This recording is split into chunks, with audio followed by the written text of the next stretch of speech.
Our God has appeared before us, almighty and all-powerful.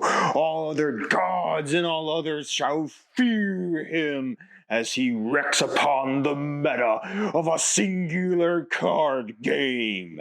None other than TOPKU.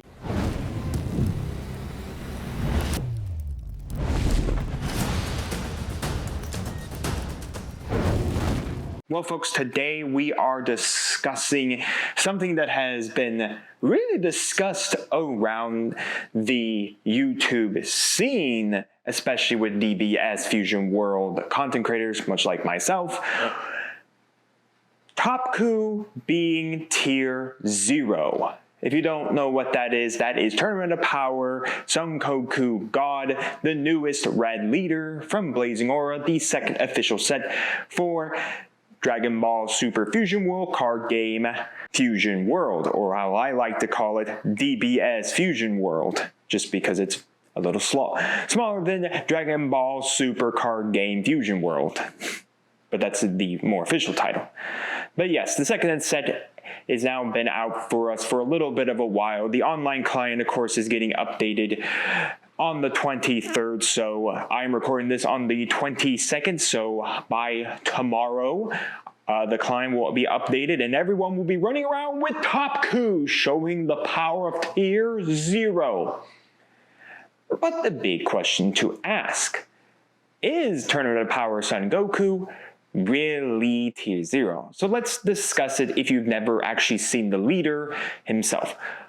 Tournament of Power Son Goku on his unawakened side is a 15K attacker that allows you to draw one card when attacking, as about as standard as it gets for leaders that don't have crit on their front side.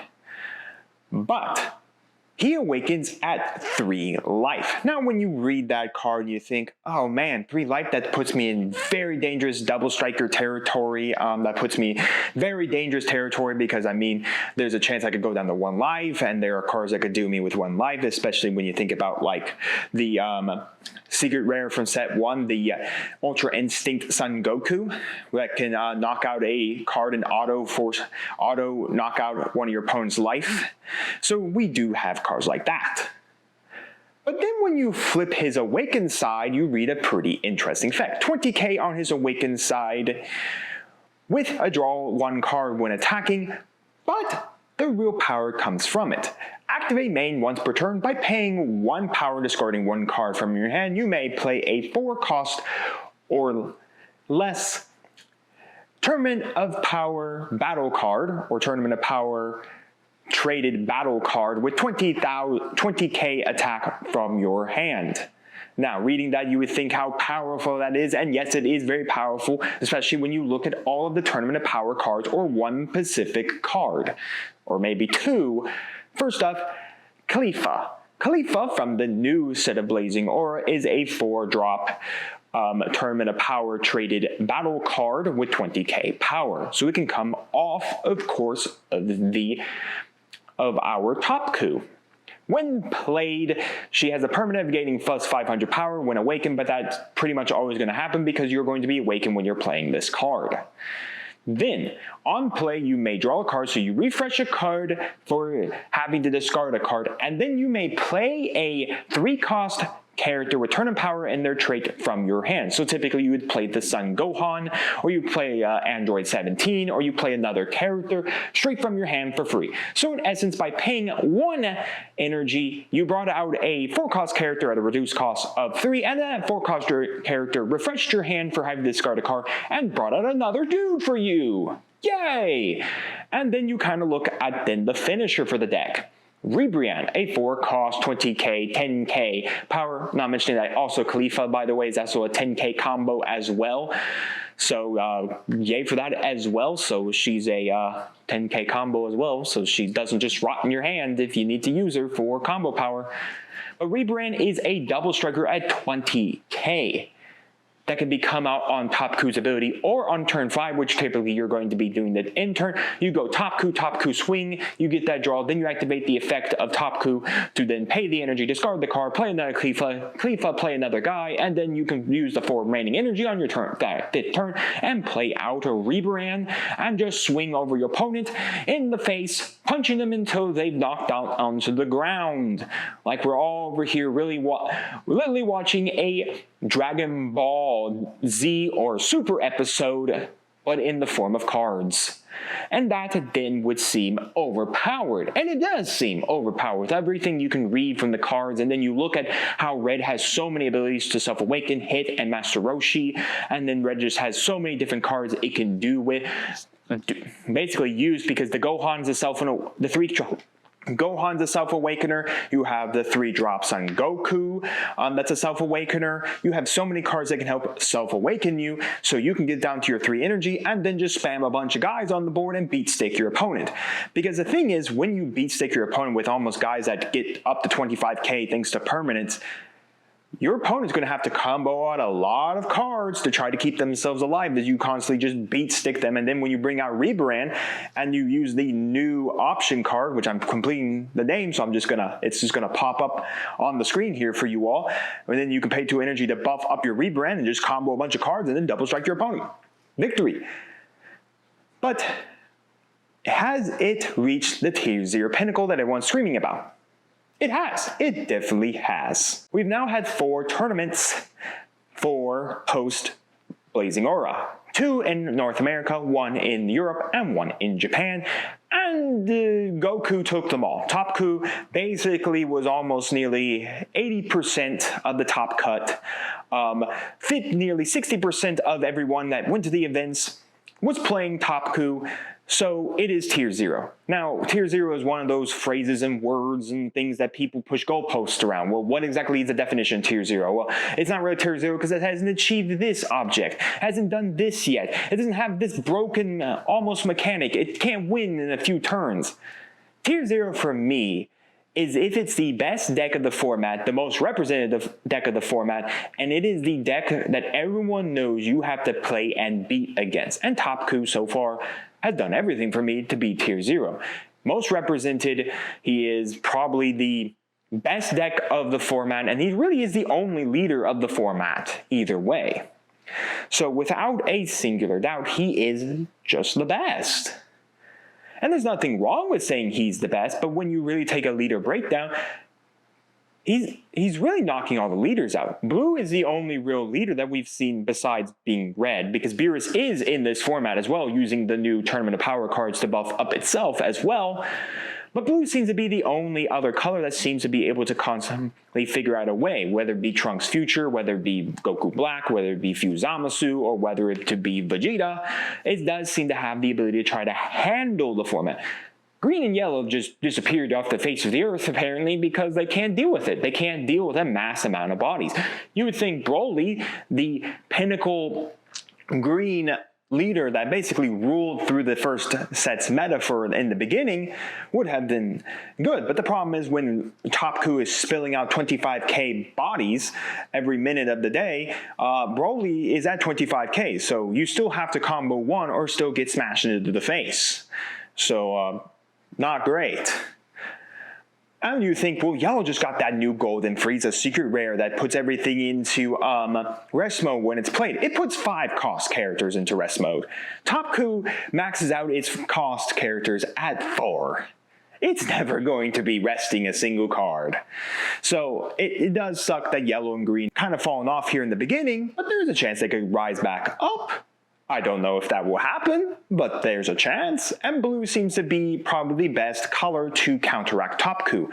But TOPKU isn't out of being the best red. I think Beerus does have a very strong chance to jump up there, as it is very good at controlling the TOPKU matchup, thanks to it using a lot of cards to neg the power level of characters on the TOPKU matchup, and blue having the ability to spin a bunch of things with the new Vegito cards to really be able to set your opponent's board back into a basic state and basically remove all those self-awakeners off their board so that they can't self-awaken, and you basically have to help them self-awake. Basically, they have to search their self-awakeners, you don't help self-awaken them. But are we just jumping the gun on saying tier 0? It is tier 0. Fear tier 0. It's tier 0. The game is going to die. The game is dead. Bandai, do something. Bans, limits, get rid of the card, do everything. Are we jumping the gun on all of that stuff that we like to scream about in card games whenever we get to tier 0 formats?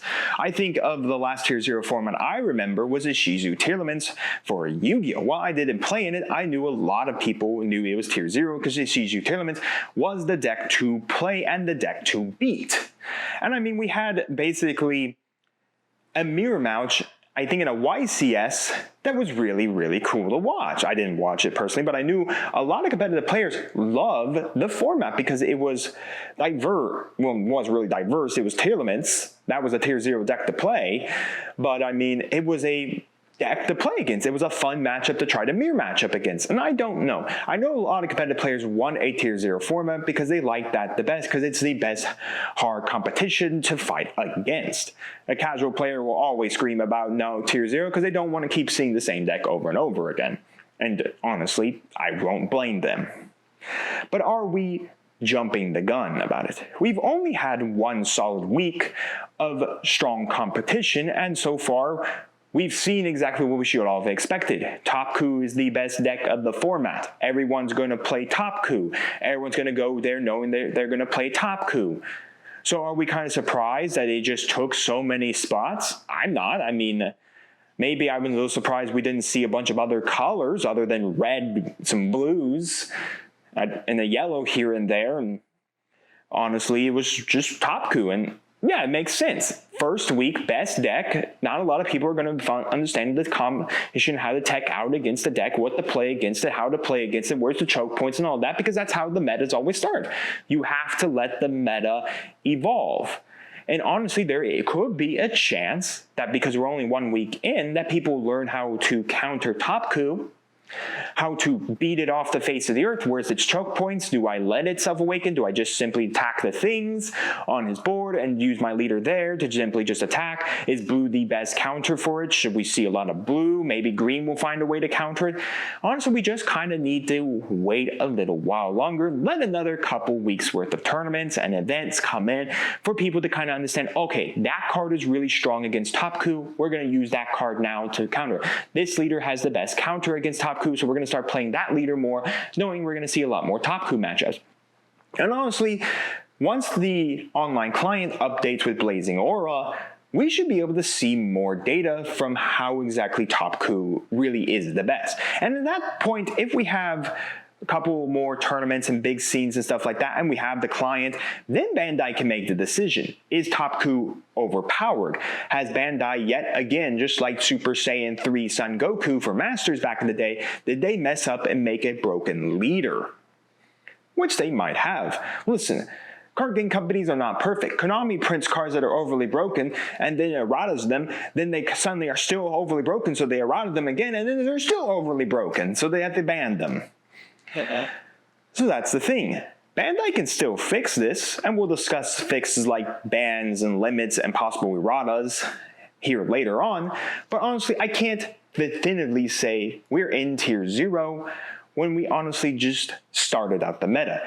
Now, I will say one thing, I do think TOPKU is still going to be the strongest deck of the format and is still going to overpower every other color until players find ways to counter it, but we have to say it's tier 0 right now, but there could be a chance it could be dropping back down to tier 1. And for me personally, I was going to pick up the deck. I mean, I really was going to pick up the deck for some events I was going to do in Gen Con. It was the deck I was going to pick up, or Beerus, because I like Beerus's playstyle as well, being that he's a crit leader on the front, and he does have the ability to be the most controlling leader of red. So either way, we're in tier 0. Don't kid yourself. This is the best deck of the format, but let's not scream, it's the end of the world, the card game's dead. Like, that's like we always like to do when we scream about tier 0 formats and formats that have nasty metas. We like to scream, the game is dead, the game's never going to survive, screw the game. And the game will always survive, and we'll move on and we'll say, wow, remember that format? That was a fun format. So honestly, let's not just jump the gun about TOPKU being overly powerful. we kind of need to see how the meta is going to evolve. Now, like I said, if Fusion World and physical card games prove to us that TOPKU is overperforming beyond standards, basically keeping every other color except some minor maybe blue leaders out of basically of everything, then maybe that's when we need to start saying, Bandai, hey Bandai, listen, this is kind of broken, can you fix it? For us, let's bring a healthy meta to it. And Bandai's more than willing to do that. They've proven it with Masters, they've proven it with Digimon. I don't know about One Piece personally, but honestly, there's also the competition that people don't like aggro. I mean, red is aggro, people just don't like aggro as a mechanic, an idea, a punch face style deck. People just don't like it. And yeah, we're in the first real week of seeing strong competitive tournaments with this aggro deck. And people will learn how to defend against the aggro style, just like people learned that everyone hated Broly when he was first out, and over time, people learned how to counter Broly, how to play Broly, and we saw a more diverse meta. But just right now, we're so early into the meta, we just don't have all this information yet to make it our judgment of, is TOPKU really overpowered, or are we simply just in a new meta and we simply just need to let things cook, figure things out, and let everything cool off? And by the end, before set 3 in August, I believe someone said it was releasing in August, I think late August, we'll see what exactly we have. Again, if maybe in maybe 1 month's time, TOPKU is still overpowered, the client is overpowered with TOPKU matchups, then that's where we can say, all right, Bandai, we had our fun, this is the wrong format, please fix. And how should Bandai fix it? How should Bandai fix the issue of TOPKU? Well, there's 3 simple ways: erratas, limits, and bans. Let's talk erratas. Erratas are basically the sense of rewriting the card's texts, abilities, anything like that, so that it doesn't become overpowered. For instance, we see that we're only paying a singular energy for 4-cost tournament power characters with 20k power. For in essence, by putting out a 4-cost character like Khalifa, like Rebrand, we are paying 3 less energy for a 4-cost character that viewers would have to play naturally at 4.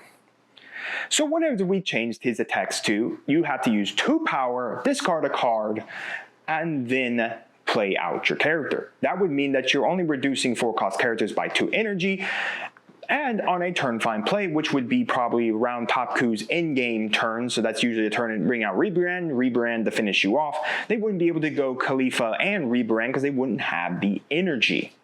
So it would probably push it to maybe a 6th possible turn, 6 energy needed to finish off your opponent, mattering again on what your opponent's playing.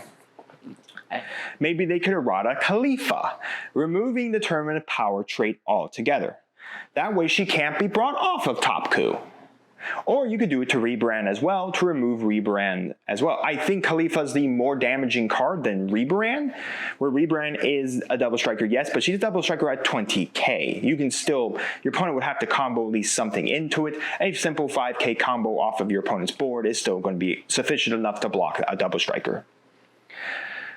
So you could easily do that. Removing the tournament of power trait from Khalifa makes it so that Khalifa can't be played off of TOPKU. She would have to be played naturally off of top. Played naturally by spending the 4 energy, much like Beerus does today. So we would just basically make Khalifa pay for 4 energy, so you couldn't do a TOPKU play and then a Khalifa play until turn 5. So if you wanted to say your full turn 4 is just play Khalifa, then you don't have any, they won't have any energy to stand up to play out anything with TOPKU when he's on his awakened side.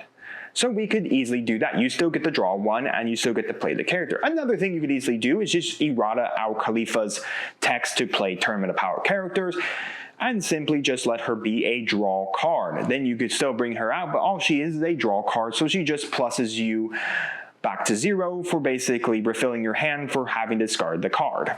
You can easily do that. That's really the only erratas I could really think of. The problem with errataing 𝐒 to just be a draw 𝐒 is it does hurt Beerus, who really does want to have the ability of 𝐒 come out and 𝐒 bring out dudes, because that's what they want. Without that, I don't think Beerus really is going to be as strong of a leader, and honestly, Red does really need a body spammer that like Goku Black from set 1 was, where if you're at 7 or fewer cards, you can grab a 4-cost character on play, and then when swinging, when attacking, you can play a 4-cost character if you have 7 cards or less in your hand. So Goku Black really benefits from being able to spam the board with bodies. And Red does definitely need a board body spammer. I mean, 𝐒's only really on play. She's not on attack like Goku Black. And she's only at 25k. She's not at the 40k that like Goku Black is. But it would be really nice if we could keep the normal text, simply just errata out Tournament of Power, so TOPKU can't just spam her out for 1 energy and 1 discard. Or like I said, errata TOPKU to be 2 energy, and that'd be it. Now, while that's much easier for an online client to basically have done on it, because it's just a simple write of the code to change a 1 to a 2 or remove an entire text, for physical TCG players, we would need a reprint of the card to do so. But I mean, in the meantime, everyone would just know to understand, it's 2, it doesn't have Tournament of Power, we're all good to go. Second up, limits. Probably the 2 most popular options to probably pick from. The banning, we will talk about why it's my least favorite item, but I think limits and erratas are where to go. Limits can come in 2 forms. First, limiting the number of cards. Well, I guess I should say 3, because I do have actually a third limit method. 1. Limit the card period for Red.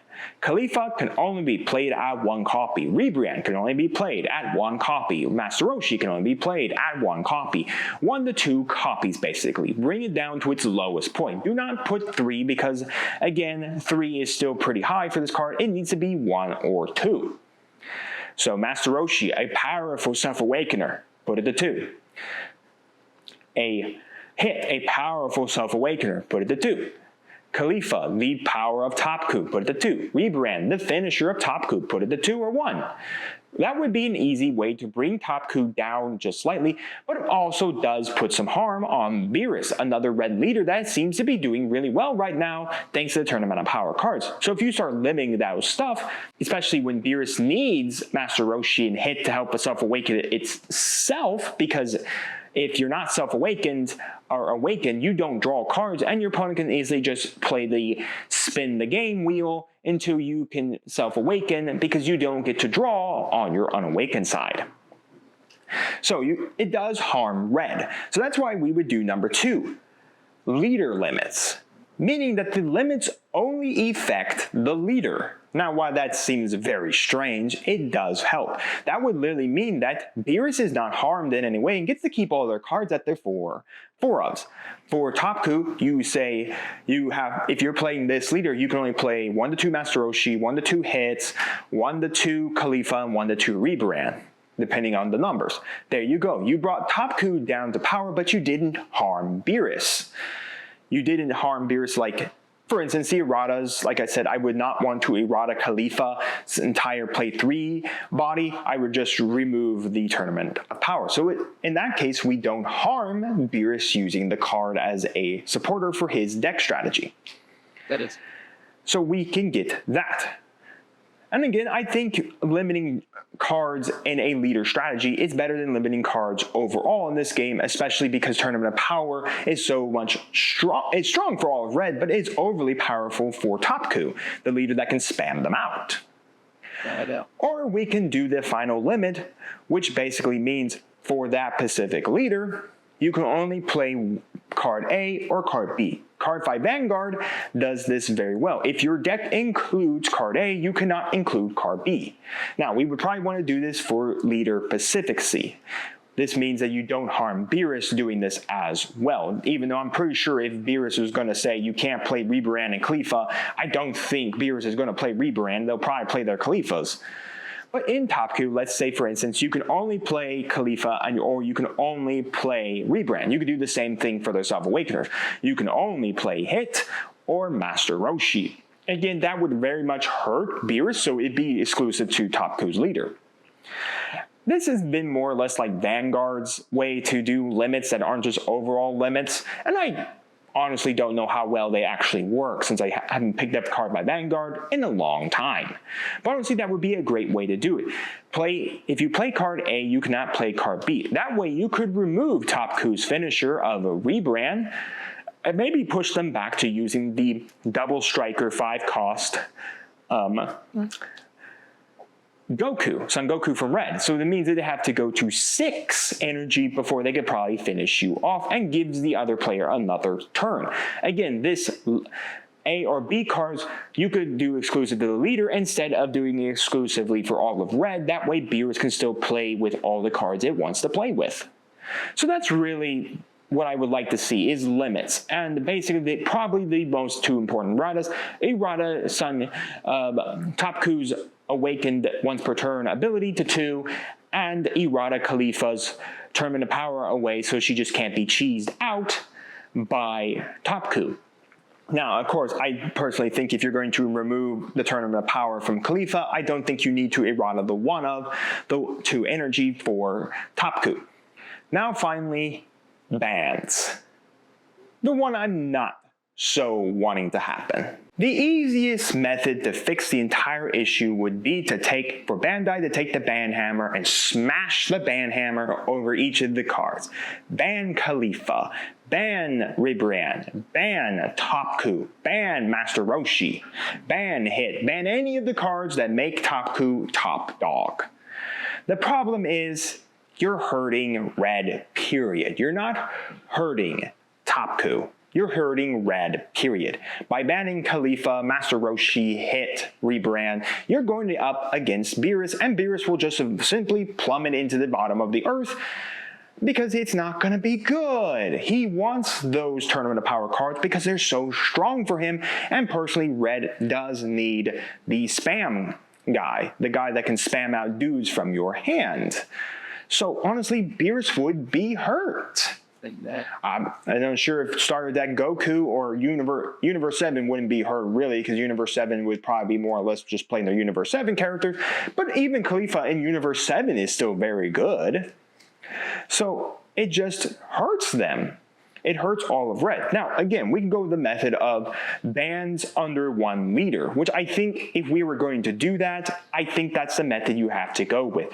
Bans under a leader. Banning 𝐒𝐓, banning Master Roshi, banning Hit. But the problem is, the second you do that, you hurt TOPKU. You bring it into the slums and it disappears off the face of the earth. And honestly, maybe that would be better for Yellow Vegeta from Blazing Aura, Fuse Zamasu from Blazing Aura, and Cell from Blazing Aura to come back up. Now, while I think Fuse Zamasu is going to see play as a blue leader to compete against TOPKU, Yellow Vegeta and Green Cell have basically just disappeared because really Cell can't get up to its loop fast enough before TOPKU beats its face in, and Vegeta is too slow to get up to its point of power before TOPKU beats its face in. And that's really what problem with Green and Yellow right now. They just don't have enough speed, even with Green's ramping ability, to get up to anything before TOPKU smashes their face in. And honestly, Beerus smashes their face in. And honestly, now Blue smashes their face in, because Blue is basically teching to beat this matchup. So, honestly, as much as I would like to see bans, they're the last thing I want Bandai to do. The last thing. If anything, if we honestly have to do a ban, let's just ban the leader. As much as that sucks, that is the easiest method to protect the core of red. Just ban TOPKU. Just ban him out. Just like they did for SS3 Son Goku in Masters. They banned that, I think it was a blue leader. I didn't actually play at that time, but I knew guys who did. But ban that leader. So just ban him right out. He's gone. He gets Hall of Famed as Bandai's first accident of this game. Bandai, always printing the dumb cards. I mean, even Digimon, they printed a card and had to immediately limit it. But yeah, I mean, we literally have just that. Just ban it.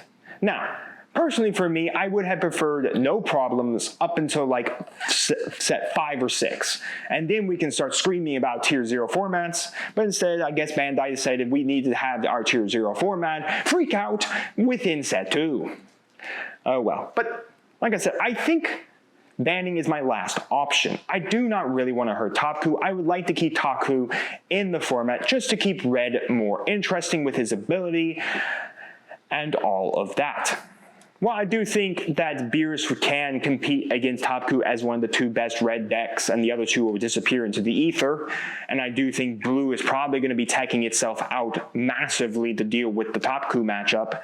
I don't know how well they'll do against the Beerus, but they'll definitely start taking up the TOPKU. I would strongly more or less prefer to bring yellow and green up by using erratas and limits. More or less, I would like to see limits that are exclusive to the leader, whether that be A or B card, or just straight up limiting the cards that TOPKU can take. That should bring the deck from its Tier 0 contention, allowing it not to be controlling 60% of, or nearly 80% of top cuts, nearly being represented as 60% of the decks. We can just simply bring it in. But like I said, I'm not surprised that TOPKU is doing so well. When every YouTuber out there reads up the card and you read up all the support cards it gets, you slowly just realize just how powerful TOPKU is and why would you play any other deck? Especially in a game where not everything is overly expensive when you look at TCG Player. While Bandai has always had horrible times trying to figure out how to print their cards, I don't know why they have a hard time printing cards. You think by now, with Masters, Digimon, Universe 7, whatever else Bandai produces, they would have learned how to print cards by now. The deck isn't overly expensive. With set 1 looking like it's falling down, with set 2 holding prices for Khalifa and Son Gohan really pretty strong, it's honestly not a super expensive deck when you think about how people in the tier limits format for Yu-Gi-Oh's Tier 0 kind of had to pay almost arm, leg, your lung, your kidney, your firstborn son, and your soul to the devil just so you can get the core of this deck to play it. And I think that's the difference between when we talk about how Tier is Tier 0 and people want to compare it there to how we have Tier 0 here. But honestly, that's just the way it is. People jump in their first tournament. They know this is the best deck. Why would you play any other deck? Why would you play any other leader? You know this is the best deck to take, so why would you play anything else? It's hard to believe that you would suddenly say, oh, but I don't really like red. Okay, congratulations, you don't like red. I'm sorry to say you don't like aggression. Red is always going to be an aggressive style deck. Yu-Gi-Oh's always had beatdown decks. You know, every card game has some deck that's highly aggressive that people don't like to face against. But honestly, is it Tier 0? Are we all up in arms of madness and insanity and screaming bans and limits and, oh, the game is dead, the game is dead, curse you, Bandai? I don't think so. We are in Tier 0 at this moment in time. But is there a possibility that simply maybe 2 weeks down the line, Blue suddenly explodes onto the format because suddenly they figured out, oh my goodness, this tech card and this tech card, and that's the choke point right there, explodes into the format, and all the Blue leaders suddenly are taking humongous spot chunks because everyone knows Blue's the way to play. So they tech against that. And then, you know, Blue starts taking spots, but then Green comes in there with its sucker punching Vegeta and punches right through Blue. And suddenly Green's back in the format. And then Yellow's back in the format because Green's back in the format. And because Green's back in the format, Yellow can come in with that new Yellow Frieza that can go bang. All your 5 cost or higher guys are now in rest mode. Yay! So honestly, I think we are jumping the gun a little quick when we're only literally 1 week into a competitive season to really see it. Now, like I said, if for a fact we come in for another couple tournaments and TOPKU is still massive, if the Fusion World client is just filled with TOPKU everywhere, he's everywhere, then that's where we need to have Bandai step in. That's where we need to scream at Bandai and say, Bandai, fix this. This is wrong. fix it with an errata. Then what you can do easily is you print the errata leader in the next set. You give it out like it's a freebie for every box everybody buys. Here you go. Here's your TOPKU leader with our errata now. And then, I don't know, if they do errata 𝐂𝐓, I guess they'll have to get that one out for free as well. I don't know, maybe they'll release it in the set and make money off it. But personally, I would prefer they would release the 2 errata cards for free in the set. Here you go. Here's the cards. Have fun. We fixed the game for you. The limits, limiting the cards overall for all of red, which I really don't want to, or preferably limit the cards for the Pacific leader, or play the cards for the Pacific leader. You can only play card, or you can only play card B. You cannot play them both in the same deck. And finally, if we absolutely have to do it, I honestly think the only ban that should happen is to TOPKU. As much as it would suck to lose a leader who is really strong, honestly, and very powerful, and it's brought a lot of people into the card game. It brought a lot of people into card because it is a cool leader. I will not lie, for me personally. Honestly, if he had to be banned, I would be perfectly fine with that. Leave the rest of the Universe 6 and Tournament Power cards for Beerus to use so he can stay in meta relevancy. If he's banned, that should be able to bring up yellow and bring up green. Honestly, I think as we could see the meta evolve, blue could figure out ways to win, yellow will figure out ways to win, and green will figure out ways to win. Do I honestly think at this moment in time they have those ways right now? I don't think so, because there's not enough data for everyone to go off of oh man, this tech card that no one knows about. Man, it just beats on the deck so hard. Oh man, this tech card, man, did you know about it? So honestly, let's stop our tracks a little bit. Let's not start all jumping off the Fusion World boat, thinking it's sinking to the bottom of the ocean when it's still floating there fine. And let's give it a little while. Again, if the online client starts seeing a struggling amount of numbers because people don't like TOPKU, then that really is Bandai's way of saying, this is not a good card. This is not a good card. And easily enough to fix that in the Fusion World is to do the erratas, the bans, the limits. Honestly, this is actually a really good thing, because right now Bandai has 2 ways to know how the meta is rolling up, where the best cards are, what the best decks are, because they have Fusion World.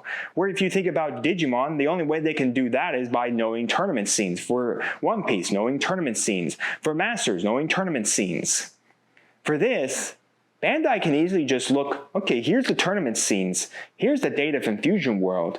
Clearly we messed up. Okay, erratas, bans, limits. Let's get them done, folks. Let's get them done. So I just want to clarify, everything here is my opinion. I'm not advocating for immediate bans and limits and anything like that, or erratas, because honestly, we're just so early into the meta that we're just so inkling about it. We want to scream, we want to yell, we want to scream and yell and be angry, but we're so early into the meta that we honestly don't know what will happen. Look at it. Broly ruled the early meta for Fusion World, and now before we had set 2, we had a quite diversity.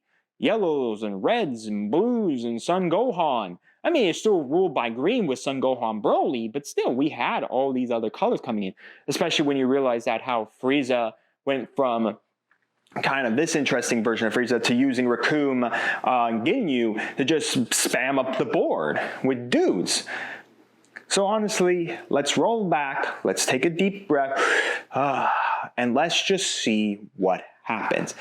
If we see that future tournaments are still the same, if we see that the client is suffering because of it, then that's when we can all start yelling at Bandai, fix the issue. But right now, we're just too early to start saying, Bandai, fix the issue. But I want to know your thoughts down in the comments. Do you think TOPKU is tier 0, or are you one of those people that pushes the goalpost of tier 0 further and further down the line? What cards do you think are the worst cards for TOPKU? Where are those cards that you think are broken? Is it Rebrand? Is it Khalifa? Is it the fact that Red has all the Self-Awakeners? What would you do? And how would you honestly protect Beerus without Basically, how do you protect Beerus without damaging it, without doing bans and limits and all that? Do you think that we should just do erratas to cards? Do you think we need to do the 3 different limit strategies, limit all together for red, limit per the leader, or do the A to B for the leader? Or do you honestly think that we should just ban the leader straight out and remove him being a problem? Let me know all of that down in the comments. And while you're commenting, do make sure to like the video, subscribe to the channel, and ring the bell so you can notify when my videos go live for you. And we'll see you here next time on Mama Dragon's TCG.